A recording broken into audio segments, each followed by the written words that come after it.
If you're running Facebook ads, you know this cycle. You find a winning ad, you scale it, it dies, and then you start everything from scratch again, hoping the next test gets lucky. And almost nobody realizes this, but your next winners are probably already sitting inside your ad account. You just don't have a system to see them. We created ads for well over $500 million in track ad spend at 99ads.com, and the system I'm about to show you is how we stop relying on luck to predictably create new winners. It's what we call the building blocks. Now, this week's video is a little different. My daughter was born on Monday and she messed up all my plans for the week, including when I should have shot this video. So instead of shooting something new, I'm giving you a full lesson straight out of our paid course, Winning Creative System. If you spent over $100,000 on ads in the last 6 months, you're already sitting on a gold mine of data, and this video shows you exactly where to dig. Let's dive in. In this training video, we're going to talk about building blocks, and the building blocks are one of the main pillars of our creative system. Here's the thing, when you talk to people, when you talk to other e-commerce owners or creative strategists that are working for other brands, what you realize is that somehow they believe there's some sort of luck when it comes to ad creatives. And this is something that we thought initially at 99ads. We thought for whatever reason we had to deal with luck. In hoping for luck, it's not a sustainable strategy. Hoping for luck is not something that you can scale as an agency, and most importantly, is not repeatable for you as an e-commerce owner, as a local business owner, as an info product owner. It doesn't matter what you sell, you cannot rely on luck. The reason why I'm leading with this point is that when we decided to stop hoping for luck and to stop relying on luck, that's when we came up with the concept of the building blocks. In this video, I'll share with you what the building blocks are, and once you see, you cannot unsee it anymore. So this video is one of the most foundational of our course, and this is one of those concepts that once you start implementing are going to improve your current situation, are going to improve your current win rate percentage. So let's get started. Now, creative strategy isn't about luck. It's about compounding learnings, so every new ad has a higher probability of working than the last. To do that, you need a system for capturing what works, stripping it down to its essential, and reusing it with intent. That system starts with the building blocks. Think of building blocks as the DNA of your creative process, the proven hooks, angles, benefits, and proof points that survive the test of real performance. Once validated, they become reusable assets that protect your win rate, accelerate production, and turn ad creation from a guessing game into a structured, repeatable process. Why are building blocks important? The definition is the following. Building blocks are the individual, proven elements of an ad, validated by real performance data. So the market tells us this is true. It's not our opinion. It's not our creative director opinion. It's not our CMO opinion. It's not a video editor opinion. It's the market. So these building blocks are validated by real performance data that can be mixed and matched to create new winning ads without unnecessary risk. They are the reason our system can move fast and protect win rate. Instead of reinventing the wheel every time, we change only what needs to be changed to achieve our objective and validate our hypothesis. So we need to put together our hypothesis. We need to have a clear objective in mind that we want to achieve with each meaningful test. The role of building blocks in the strategy sequence is what follows. Every stage of the sequence, ads, angles, audiences, offers, involves testing something new. But even in a jump phase, we don't want to throw away everything. In the jump phase, the building blocks form the 80% core of the ad. The remaining 20% is the single variable we are testing for the jump. In the stability phase, building blocks are reused almost entirely, and we are iterating on them to maximize profit. Now, let me help you understand this. When it comes to the building blocks are mainly what compose the ad. So they're mainly on the ad level. Of course, we have two sections where we include the audiences, the angles, and the best performing offers. But the level of our triangle that contains most of the building blocks is the ad. So we are at the ad level. During the jump phase, what we want to do is validate a new variable, but we want to make sure that that variable is the only one we're trying to validate. So we want to isolate it and insert it in a script that's made of 80% of validated elements. Without building blocks, here's the thing. Winners get buried in the archive and teams unknowingly reset instead of compounding. This is what makes the difference between a great strategy and a mediocre one. Using building blocks is also what allows us not to lose winners. It allows us not to lose winning ads as much as it allows us not to lose winning components. And another important concept when it comes to building blocks is that you're not thinking about winning ads only anymore. Most brands, in fact, talk about winning ads, and that's how they waste precious data they paid for, and most importantly, why they feel like they swim upstream when it comes to scaling their ad spend profitably. They don't have a strategy. They just put together something, they just steal here and there, but they do not have a clear strategy. They don't have a clear sequence of what's gonna get them through this jump phase and to the increased ad spend. So what we do is we go deeper. And instead of thinking in terms of good ad versus bad ad, based on results, we'll look at each one of the building blocks the ad consists of, and we tag the best performing ones and insert them in our building blocks dashboard. During our gem phase, so we're not paying the advertising platform to get sales, but to validate our isolated new building block. In terms of examples, I can give you some examples. A hook might be a winner even if the rest of the ads flopped. In that case, we retest it at least, but we can start thinking about validating it and adding it to our building block dashboard.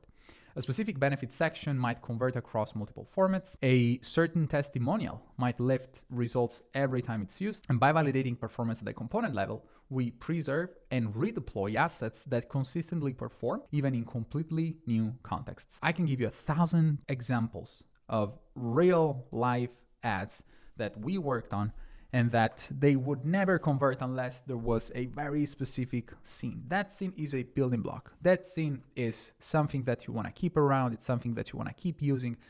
For example, testimonials are a great example when you talk about celebrities, when you talk about podcasters, when you talk about YouTubers, people with a big following. They tend to transform many ads into winners. So if that's the case, you want to reuse that as a building block. There are certain scenes that we use again and again, benefit section scenes, where a specific piece of footage is what drives conversions. In that case, that's something that you want to preserve and you want to keep using. And you'd be surprised how many clients come to us. I cannot find any new ad anymore. And then you look at their ad account and they have a bunch of these scenes. They have a bunch of these validated elements, validated components, building blocks they can reuse, but they simply stop using.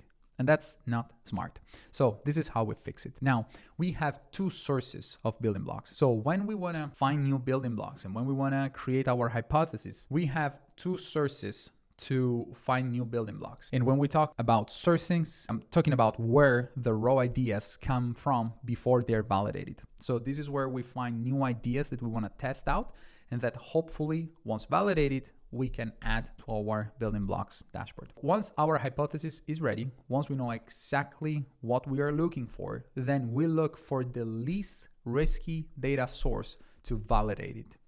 And we mainly have two categories of sources. The first source is the internal data, and the second source is external data. Now, everything starts with the hypothesis. When it comes to internal data, why is this less risky than external data? It's less risky because we know exactly where it comes from and why we're looking at that data.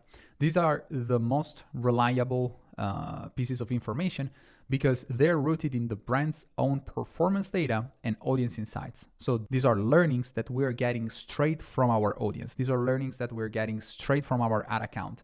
And these are learnings that come, just to give you a clear example, from Learnings Agenda, Plan Tests and Hypothesis, from our Creative Intelligence dashboard, from our stored data, so the sales, the conversion rates, the AOV, the CS surveys, the customer success surveys, the third-party data already proven in similar contexts, and the winning elements from our past campaigns. Now, external data at 40% accuracy, these are still valuable, but because they're based on market observations rather than brand-specific data, they have lower predictive accuracy. So in this case, we look at the economy, at the cultural events, at the memes, and we can kind of expect that something will stick, but we don't know for a fact if that's going to happen. And our assumptions have some sort of a 40% accuracy. Whereas when it comes to internal data, that's closer to 100% spy tools. So you have the ad library, you have the competitive research tools. In the training videos, we explain how to do the spying the right way. We usually do it per groups, but again, it's less accurate than internal data. Then social listening, another important one, customer reviews, indirect competitors ads and direct competitors ads. Indirect competitors are those that are not selling the same product, but are selling to the same audience. And the direct competitors are those that are selling to the same audience, the same product. External sources help us find fresh ideas, new cultural hooks, and untested angles, but they always require validation in our own account before being considered a true building block. Now, from hypothesis to validated building block. Whether it comes from internal or external, an idea isn't a building block yet. It only becomes one after it's tested in a real ad. It's isolated as a single variable, so again 20%, and it delivers profitable results across multiple tests. Once validated, it's stored in the building block library, tagged by type, theme, and sequence stage, ready to be used in the 80% core of future ads. Now you want to tag for speed and precision, so every validated block is stored in the library and tagged by its role in the ad. Each brand might have different building blocks, but these categories are the exact ones we use internally most of the time. Now, depending on what you're selling, depending on what type of business you're in, what type of service you're offering, you might have different building blocks, but most of the time you find these ones. So these are the ones that we put in the dummy dashboard we put together, so you can actually take a look at something practical and also duplicate it so you can use it for your own brand.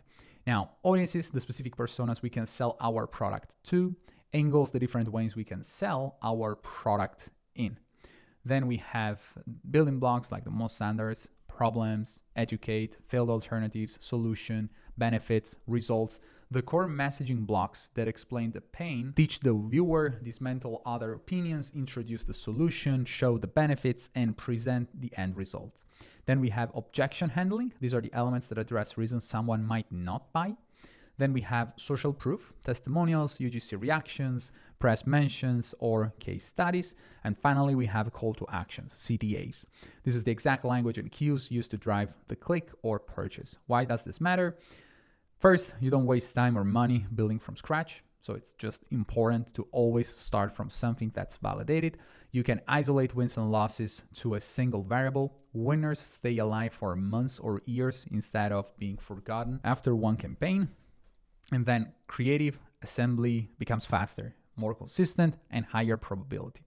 Let's remember one thing. We are trying to increase our output. So what's better than just having validated building blocks that we can mix and match so that we can get faster iterations coming from our iteration framework? What better than something similar to test out a new audience, to test out a new angle when you already know that the core of the ad has been validated and you just want to validate your new hypothesis? What about I sell my product with the same angle but to a different audience? What about I sell to the same audience but with a different angle? And in order to do so, I will use the same problems, I will use the same educate scenes, I will use the same solution scene, but I'm just wrapping everything around a new angle. So this is the point.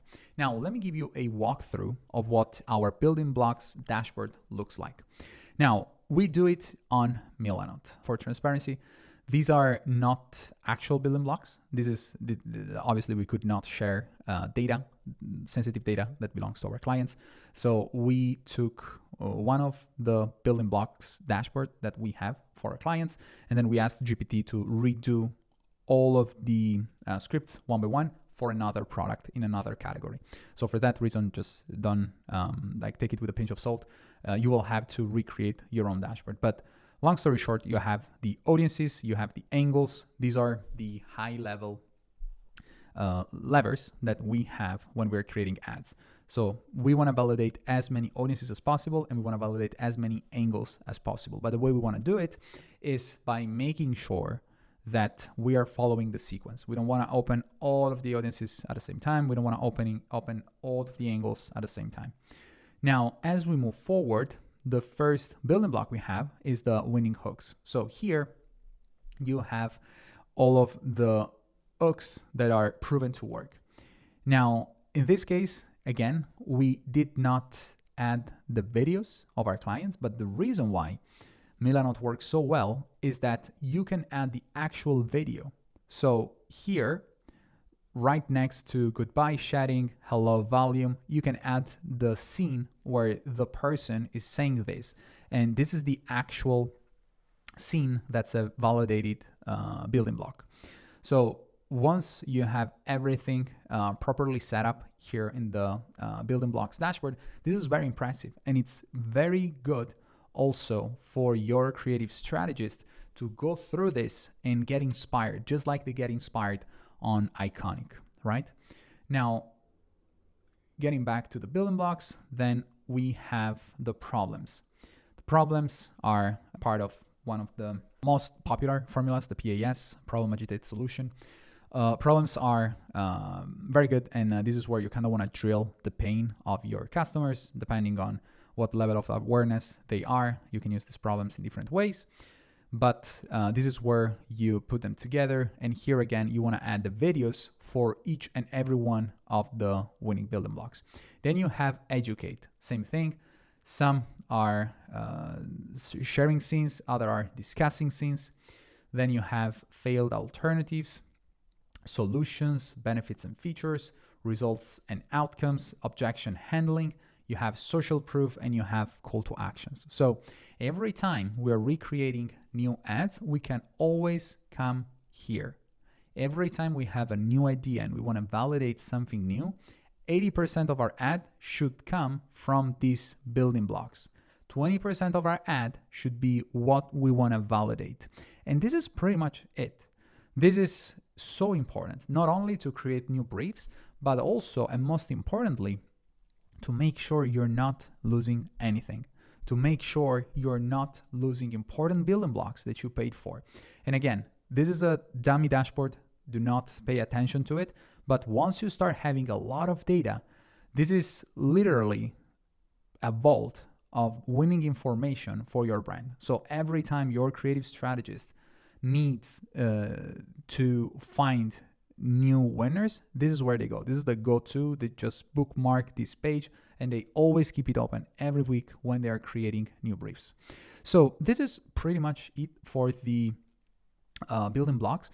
Very important. This is not what it should look like. You should have videos in every one of your building blocks. One thing that we use for some of our clients where we're creating the highest amount of ads is adding also the actual numbers that the specific scene is coming from. So you can add the entire ad, you can add the numbers of that ad.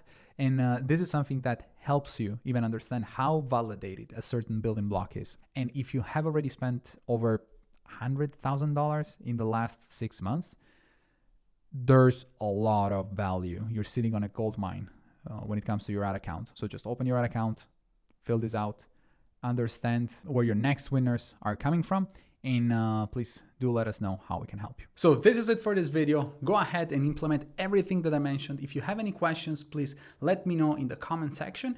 And this is just one part of our entire system. If you want to watch more about it, I shot a 2-hour video that you can find right here on how we create, test, and scale new winning ads. So click here to watch it, and I'll see you there.